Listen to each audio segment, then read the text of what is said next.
I've just found an elastic band. What would you do with an elastic band? Well, one thing that you can do is you can take your pegboard and you can stretch the elastic band over some pegs. We're going to use that today, and we're going to talk about different ways that you can stretch that elastic band. First of all, we can stretch it in a line. Here's 2 pegs covered. 3, 4, 5, 6, 7, 8, 9, 10, 11. We can also stretch it in a square. So here's 4 pegs, 9, 16, and 25.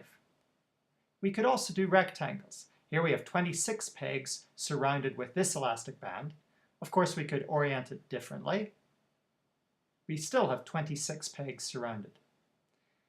27, still 27.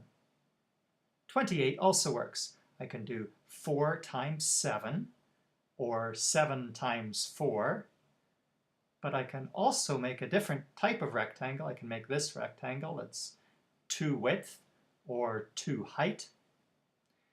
For 19, I'm having more problems because this actually is not 19 pegs surrounded. This is actually 20 pegs surrounded. And I couldn't find a way to get only 19 pegs surrounded with a rectangle. So I guess I could take a bite out of one of the corners, but I can't get a rectangle. That's too bad.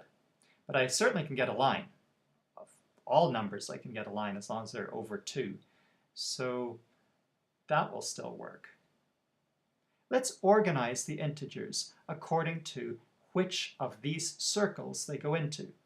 2 is only a line segment number. 3 is only a line segment number. 4, you can make 4 into a rectangle. Oh, it's actually a square, a 2 by 2 square. So I'll put that up there. 5, that is only a line segment number. I can't make a rectangle out of that. 6, I can make a rectangle out of 6. That would be 2 times 3, but I can't make a square out of it. So we'll put that in that circle. 7, that is only a line segment number. 8, well, 8 would be 2 times 4, so it's a rectangle number. 9 would be a square number. The numbers at the bottom are primes.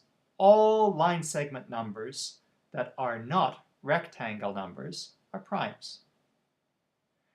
At the top, we can call those composites. So these are terms that you're more familiar with. Let's do a little bit of art. We're going to take the number 12, and we're going to figure out all of the rectangles and line segments that can create 12. Then we're going to push those into the upper left corner of a graph. Here we go. We end up with this curve. This curve is a beautiful looking curve. We could also do it for another number. Let's look at the number 24. So we can take 24 and we can look at all of the rectangles. The line segment for 24 doesn't fit on here, but there's all of the rectangles for 24, and you can see that it also makes this nice curve. So what are those curves called? It's called a hyperbolic curve.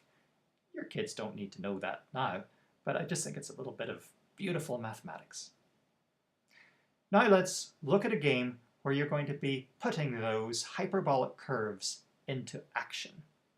In this game, you have to multiply together the speed and the strength, in this case 12.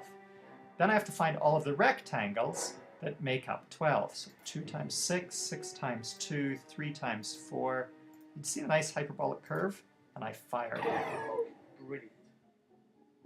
Okay, and I'm on level 3. Let's see. So I multiply together 1 times 16. That is equal to 8 times 2. It's also equal to 2 times 8. And it's also equal to 4 by 4. Again, a nice curve. But I can't concentrate on that because I'm being attacked by zombies. Boom! Okay. Well done. So you see the way the game works? 1 times 9, 9 times 1, and 3 times 3. Nice hyperbolic curve. I'm happy. Now, if you're too slow, this is not good, because these zombies get closer and closer and closer and eventually maul you. So this is a Distinct disadvantage to being slow at math. Here we go. I fear we've been outnumbered. Enjoy.